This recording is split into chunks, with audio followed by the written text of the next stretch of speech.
아침도 또 하나님의 말씀을 통해서 우리 은혜 주시고 오늘 말씀으로 승리하시기를 축복합니다. 이 르호보암의 강압 정책 결정으로 인해 가지고 결국 유다와 베냐민 두 지파를 제외한 이스라엘의 다른 10지파 사람들은 크게 반발을 해서 여로보암을 중심으로 새로운 북왕국을 탄생시키고 말았습니다. 결국 사울 이후에 약 120년간 계속되어 왔던 통일 왕국 시대가 막을 내리게 되고 남과 북으로 갈라진 분열의 역사가 시작이 된 것입니다. 그러니까 유다에는 베냐민 지파하고 유다 지파 두 지파를 제외한 사람들은 남유다, 그리고 거기에는 르호보암이 왕이 되고, 그리고 10지파를 중심해서 여로보암이 북이스라엘은 왕이 된 겁니다.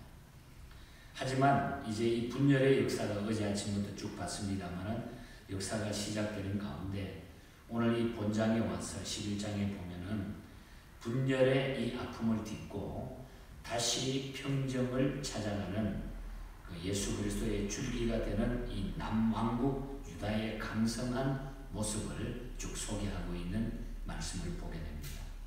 자, 그렇다고 하면은 두 지파밖에 안 되는 이 남왕국 유다가 강성하게 될 수 있었던 것이 무엇인가? 르호보암 통치 초기에 이 남왕국 유다가 강성하게 된 이유가 무엇일까? 한 3년 정도 강성했어요. 3년 정도 아주 강성했습니다. 이 남유다가. 그래서 오늘 아침에 강성해진 남유다 왕국에 대한 이야기를 우리가 한번 생각하면서 하나님이 우리를 통해 가지고 무엇을 원하시는가 사실을 우리가 한번 생각하기를 원합니다. 먼저 우리가 1절에서 4절 사이에 보면은 르호보암 초기에 하나님의 말씀을 쫓아 살았기 때문이라고 하는 것을 알 수가 있어요. 그 3년 동안 강성할 수 있었던 것은 하나님의 말씀을 쫓았기 때문이라는 거죠. 왕국이 분열되자 그 역사적으로 보면 BC 930년입니다. 왕국 분열이. 이 왕국이 분열되다 이 르호보암은 군대를 재정비해가지고 분열된 왕국을 찾기 위해서 나름대로 전쟁을 일으키기를 원했어요. 그래서 북쪽이 갈라진 것을 다시 그냥 통일시키기 위해 가지고 르호보암 왕은 전쟁을 일으키려고 생각을 했습니다. 하지만 하나님은 선지자 스마야를 보내가지고 왕국 분열이 너 마음대로 된 것이 아니라 하나님의 뜻임을 전하면서 동족 상전에 전쟁을 치르지 못하도록 그렇게 얘기를 합니다. 그래서 이 이야기를 들은 르호보암은 선지자의 말을 쫓아서 4절에 보면 전쟁을 포기하게 되죠. 4절에 보면 여호와께서 이같이 말씀하시기를 너희는 올라가지 말라. 너희 형제와 싸우지 말고 각기 집으로 돌아가라. 이 일이 내게로 말미암아 난 것이라 하였더라. 그들이 여호와의 말씀을 듣고 돌아가고 여로보암을 치러 가던 길에서 돌아갔더라. 남북이 갈라진 이 상태는 어쩌면 이것도 하나님의 뜻이니까 너는 그것 때문에 가서 전쟁해가지고 서로 동족 간에 피를 흘리지 말라. 한때 교만했던 그는 그로 인해서 나라가 분열된 것에 대한 깊은 후회가 있었던 것 같습니다. 그러므로 이번에는 선지자를 통해서 주시는 하나님의 말씀에 그대로 순종했습니다. 이 같은 순종과 하나님의 말씀을 쫓은 통치는 일시나마 르호보암 왕국을 강성케 한 비결이 됐다는 것입니다. 하나님의 말씀을 따랐을 때. 그러므로 우리는 이 말씀에서 하나님의 말씀에 순종하는 삶은 개인이 되든 가정이 되든 나라가 되든 반드시 강성하고 창성함을 가져온다고 하는 사실을 믿고 하나님의 말씀에 순종하는 성도가 되어야 된다는 것입니다. 우리가 어떤 일이든지 하나님의 말씀을 따르게 되면은 결국 그게 창성해지고 강대해지고 승리하게 된다는 거예요. 그러니까 3년 동안 아주 이 유다가 갈라졌지만은 두 지파밖에 되지 않으면은 이 유다가 아주 강성했습니다. 왜? 하나님의 말씀을 붙잡았기 때문에. 그 다음에 5절에서 12절 사이를 보면은 르호보암은 통치 초기에 자기의 임무에 최선의 노력을 기울였어요. 하나님이 전쟁하지 마라. 전쟁하지 않고, 그리고 내가 해야 될 일이 무엇인가, 이 나라가 지금 이렇게 되는데 해야 될 일이 무엇인가, 거기에 대해서 최선의 노력을 기울였습니다. 왕은 왕으로서 자기의 백성을 보호하고 잘 다스려야 한다는 의무감이 있어야 되는 거죠. 많은 왕들이 의무를 소중히 여기지 못하고 향락에 빠져 정산을 돌보지 않을 때에 나라는 쇠퇴해가고 나라는 망해져가는 법입니다.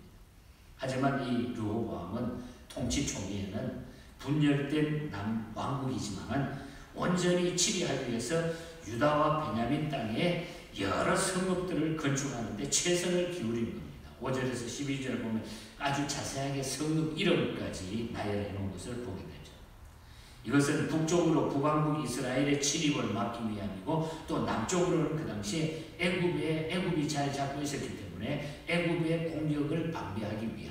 그러니까 나라가 튼튼해지고 나라를 보호하고 백성들을 보호하기 위해 가지고 아주 최선을 다해 가지고 국방에 전념했던, 이 자기의 할 의무를 감당했던 이 르호보암 왕의 모습을 보게 됩니다.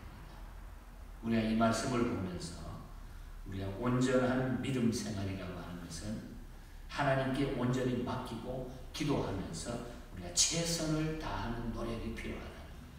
우리에게 주어진 이 삶에 최선을 다할 때에 하나님은 부강함을 주시고 창성함을 주시고 승리를 주신다는 거죠. 하나님께서는 이렇게 당신을 의뢰하는 가운데 땀 흘리며 최선을 다하는 그 손길에 항상 함께해 주신다는 것.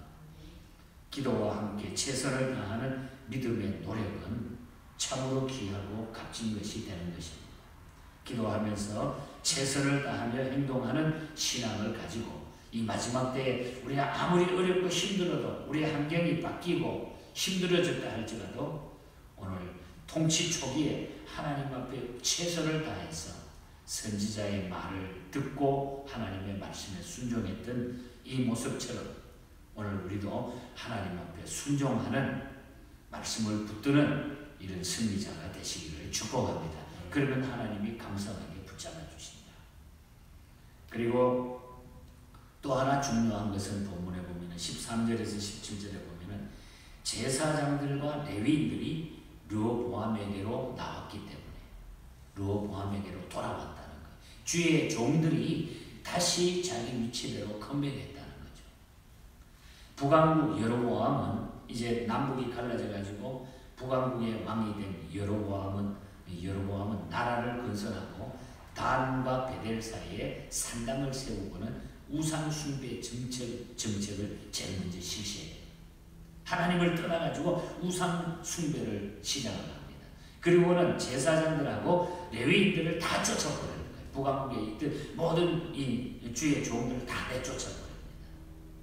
하나님을 내쫓은 자가 하나님의 사역자들을 내쫓은 것은 놀라운 일이 아니죠. 걸림돌이 되니까 자기네가 우상 숭배하는데 자꾸 잔소리하게 되니까 나가라는 거죠. 그러나 제사장과 레위인들은 자기들의 마을과 산업을 떠나가지고 예루살렘 성전이 있는 남왕국으로 내려왔습니다. 14절에 보면 원래 이 레위인들은 각 지파의 기업 중에 얼마씩을 떼어가지고 자기들의 성읍으로 그것을 허용받고 거기서 편안히 먹고 마시면서 하나님의 말씀을 가르쳤던 자들입니다. 그러나 이제 저들은 생업을 다 잃게 되니까 이렇게 하나님을 섬기며 사는 사람들에게 하나님을 섬길 수 없게 된다고 하면 당연히 마을과 산업이라 할지라도 떠나야 할 것입니다. 그래서 의무의 길에서 만나는 궁핍이 죄악의 길에서 만나는 풍요보다 낫기 때문입니다. 그래서 그들은 마을과 산업을 떠나가지고 하나님의 성전이 있는 남유다로 예루살렘으로 다 내려왔죠. 그 결과 르호보암은 저들로 말미암아 강성하게 되었다. 17절에 보면 말씀이 나와요. 르호보암은 저들로 말미암아 강성하게, 그들은 자기들의 피난처가 된 남유다 왕국을 위해 가지고 내려와 가지고 뭐 했겠어요? 경건과 기도로 하나님 앞에 축복을 빌어줬기 때문에 그 나라는 튼튼하게 되었다는 거죠.